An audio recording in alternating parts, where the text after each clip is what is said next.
So I thought long and hard about how to approach this subject, and I realized that as a child, I learned best through storytelling.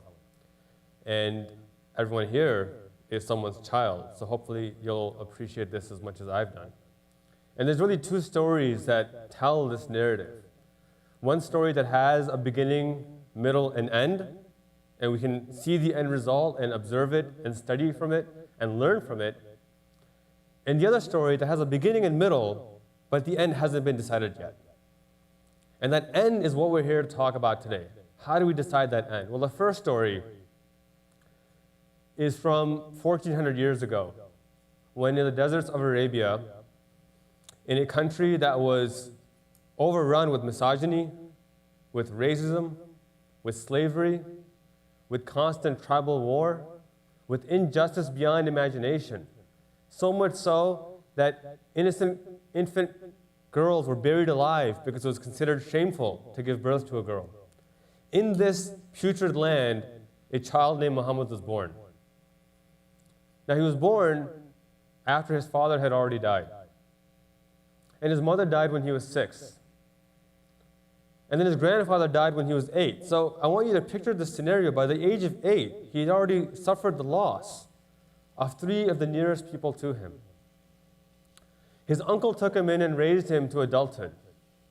And at 25, he married a noble woman named Khadija, who was the exception to the rule because in a highly misogynistic society, she was an entrepreneur, a CEO, an amazing individual. And over the next 15 years, they raised their family, and Muhammad established himself in these first 40 years as a man of righteous integrity, of honesty, of truth, of justice. Now, unfortunately, after he made his claim to prophethood, the whole world turned against him.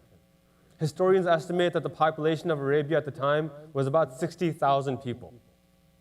And just about every single one turned against him as soon as he made this claim. And the next decade in Mecca witnessed some of the most horrific atrocities that anyone has seen in history.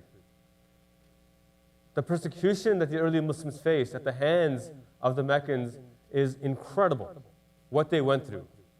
Muhammad saw his own children killed, his own companions demolished, beaten, exiled, boycotted, only for the crime of worshiping a different way than what the society had approved.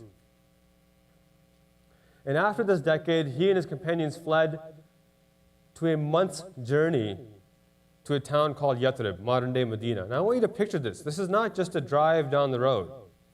We're talking picking up everything you own or everything you can carry and walking through the hot desert for 30 days, only for the sake of peace. But war pursued them, and they spent the next 10 years in self-defense. Finally, in the year about 630, after another peace treaty was broken, Muhammad had gained enough following that he was able to march on Mecca, the same city that exiled him under threat of death a decade prior. Now he marched on the city with 10,000 soldiers. And the Meccans knew this was their judgment day. Historians, Muslim and non-Muslim, attest that whatever punishment Muhammad meted out that day would have been justified. These were people that had persecuted, killed, maimed, boycotted in the most horrific forms for 2 decades. And now Muhammad literally held the city in the palm of his hand. And the decision that he made that day has had worldwide ramifications. Dr. Michael Hart, a historian, has written a phenomenal book called The 100, and in there he ranks Prophet Muhammad as the most influential person in history. The precedent that Muhammad set that day caused the Muslim empire to expand faster and grow larger than any empire in the history of mankind till then. It created a revolution for women, where women now became leaders and scholars. Fatima al-Firri was a Muslim woman who established the world's first university, Al-Qairun University, which is still in existence to today. Muslims set up the first hospitals that treated mental illness. When the rest of the world saw it as a form of demon possession, these Muslim physicians recognized that a mental illness was an actual treatable illness.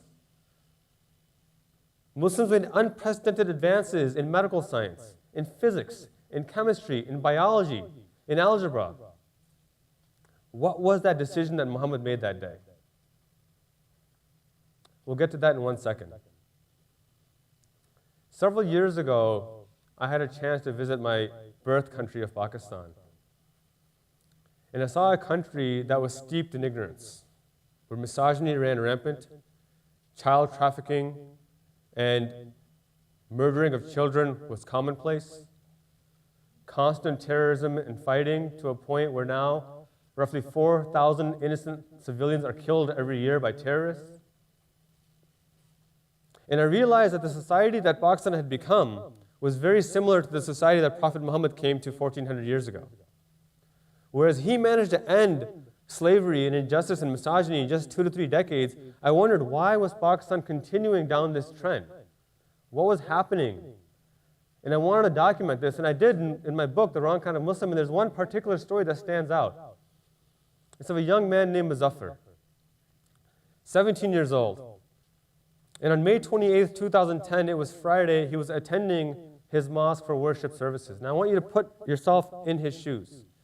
Imagine you're a teenager, you're at your mosque, your synagogue, your church, you're at your youth group meeting, you're at your library, and suddenly you hear gunfire outside. This is what Muzaffar heard.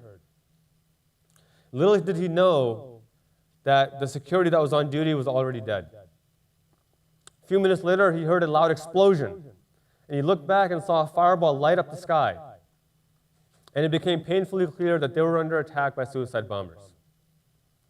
Muzaffar did what he could to gather those around him and try to get to safety in another room, because the police weren't showing up. A suicide bomber followed him in. Muzaffar ran to hide behind a pillar. The suicide bomber raised his AK-47 and opened fire. The bullet ripped through the air and ripped across his back, and he was down for the count. Now, this was interesting because the suicide bomber thought Muzaffar was dead. Muzaffar made a choice, and the second the suicide bomber turned, he went and he tackled the suicide bomber. And if you look at his hands were scarred, because when he grabbed the barrel of the gun, it was glowing hot red, and when he threw the gun away, it ripped the skin off. And at the last possible second, before the suicide bomber detonated his vest, they were able to subdue him and pin him down. And then they peacefully handed him over to the police, who had finally arrived. And it made me wonder, why make that decision? Why, on one hand, live a life of public religion when you know you could be killed for your faith, and at the same time, the person trying to kill you peacefully hand him over to the police, knowing full well that the police would release him the very next day, which they did. You see, the greatest threat that's pushing mankind to the brink of war once again is something that we're not giving enough attention to. It's something that is epidemic and affects the vast majority of the world, but we ignore it. And that is oppression of conscience. According to Pew, over 75% of the world lives under some kind of oppression of conscience. Now put that in perspective. We're talking of the 7 billion people on earth, over 5 billion live under the proverbial or literal gun, where you have to think twice about where you pray, or how you pray, or who you pray with, or whether you pray at all. Because if you're an atheist, you don't want to pray, but if you show people you're an atheist, you could suddenly be under the gun yourself. The fact that we're having this conversation in this room right now makes us the exception to the rule. It's kind of frightening to think about. We are the exception to the rule right now. What oppression of conscience does is that it eliminates the possibility of new ideas coming forth. You see, everything we look at, whether it's technology, whether it's science, whether it's education, whether it's diversity, everything we look at exists and thrives because there's a competition of ideas. And by having freedom of conscience, it allows for that competition of ideas to come and replace the bad ideas. Right? Necessity is the mother of innovation.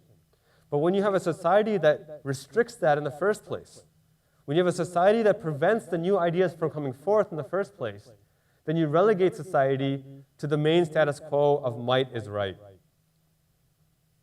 And this is the society that Prophet Muhammad was born in. When he stood before Mecca with the city in the palm of his hand, ready to exact retribution on every single person who had killed and murdered for 20 years, he had a choice to make. And the choice he made was powerful for this very reason. He said to the Meccans, "O Meccans, what should be your punishment today for the cruelties you have committed against those whose only crime was to worship as they wish?" And the Meccans responded that, "O Muhammad, surely we expect nothing of you except forgiveness." And Prophet Muhammad smiled at them and quoted Joseph, that as Joseph said to his erring brothers, "You are all forgiven. There shall be no punishment on you this day." But there was a caveat. There was one condition to this forgiveness. That one condition was that you must respect universal freedom of conscience. You don't need to convert to Islam. In fact, he forbade anyone compelling anyone to convert to Islam. He said, if you're a Christian, be Christian. If you're atheist, be atheist. If you're Jewish, be Jewish. If you're Muslim, be Muslim.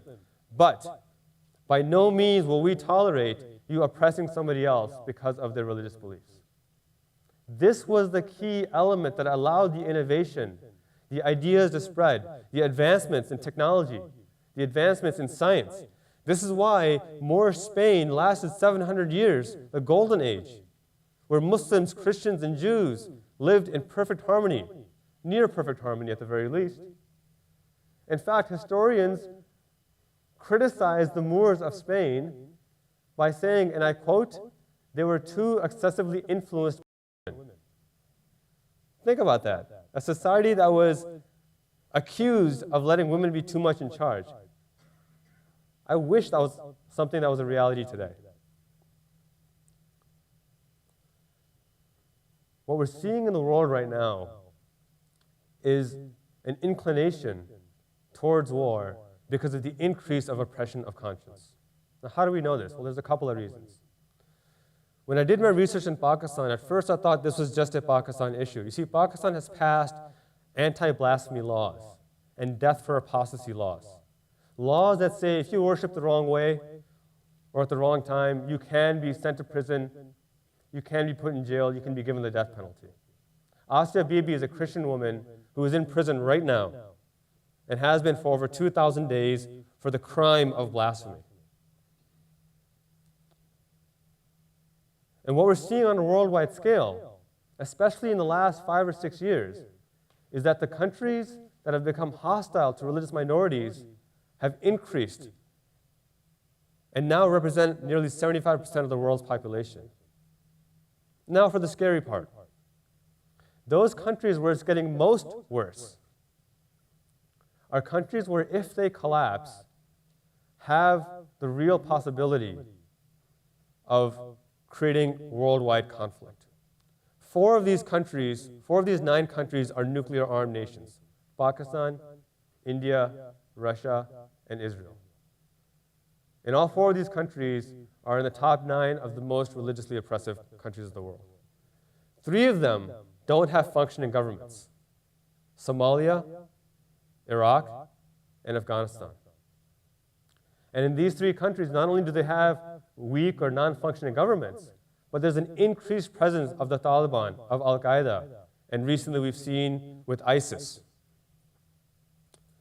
One of these countries is witness to over 200,000 civilian murders in the last 2 years, Syria, who has also used chemical warfare. And the last country, the Palestinian territories, is home to an increasing number of refugees. And when you have an increasing number of refugees, you have increased desperation and people going to extreme lengths out of the sheer human nature of it all. The common reality of all these countries is an oppression of conscience. And if you're wondering why China isn't on this list, China is not only number 2 in government restrictions index, only behind North Korea, but remember, the current Chinese regime exists on the blood of 50 to 60 million Chinese citizens over the last 50 to 60 years. So it was by no means a peaceful creation. And I bring up China here as well because this is not a religious issue. China's violence and persecution comes from anti-religion, from an arguably atheistic concept. So when we look at the solution that Prophet Muhammad established, we realize this was not a religious solution, this was a secular solution. And when I look at Muzaffar and say, why did he insist on speaking up? Why does he insist on living a life knowing full well that he can be killed? It's because the alternative is to regress into that oppression. That apathy is what causes the oppression to increase and grow and become stronger. Until and unless we're willing to push back and fight against this oppression, we allow the oppression to write the narrative for us. And that's really what it comes down to. Which narrative do we want to write? How do we want to end our story? One narrative says that we are so different from one another that we must fear each other and be apart from one another and only look out for ourselves. And that's a popular narrative because that's what makes headlines. If you've ever been in the media, there's a saying, if it bleeds, it reads. The other narrative is much more difficult because you'll find yourself standing alone. You'll find yourself ridiculed often and made fun of often. But that's the narrative that says, hey, I have an idea. It may not be popular, but it's definitely right. And we can make it work. It comes from educating our youth, it comes from educating ourselves, and reaching out to those different and finding ways to serve humanity for the sake of serving humanity. It comes from secular governance and having a separation of mosque and state, separation of church and state, so that the ruling party doesn't have the ability to impose their personal beliefs on others, even if the others disagree. It comes from living a life of absolute justice, not theocracy. I'll leave you with this closing thought. Preventing World War III isn't something that we can only relegate to politicians and to academics and scholars. Their power comes from us as individuals. Their power comes from us, the civilians. Without us, they have no power. We give them that power. Prophet Muhammad was one man born in a country of 60,000, nearly all of whom rejected him. And it took him 20 years of intense suffering and pain and punishment to establish universal freedom of conscience. And the end result of that one man against 60,000 was a 1,000-year history of progress and pluralism and academic and theological and interfaith harmony. If one man can do that, imagine what the 2 billion of us can do if we work together to create that same universal freedom of conscience every single human being on earth deserves. Now that, my friends, that is an idea worth spreading. Thank you.